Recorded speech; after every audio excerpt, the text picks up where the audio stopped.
kära tittare och lyssnare. KK tillbaka. Slutsignalen har gått för någon minut sedan i Telenor Arena. 6-0 till hemmalaget stod upp på tavlan. Siffror som kunde varit betydligt större. Varför vill då Karlskrona denna matchen? Ja, man är bättre på alla punkter än vad Kungälv är. Glädjande för kvällen är att man flera gånger vågar bryta in framför mål och utmana. Något man har saknat några gånger tidigare. Mer om matchen kommer förstås i programmet Experterna och kan även läsas på kkn.blogg.se. Glöm nu inte heller att gå in att rösta på månadens rev.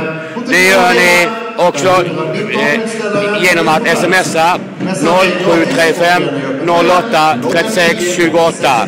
Smset kostar som vanligt sms till vem som helst.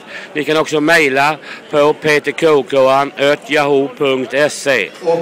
Detta var allt för mig och tills vi hörs igen, you never walk alone, för det är vi som är KK.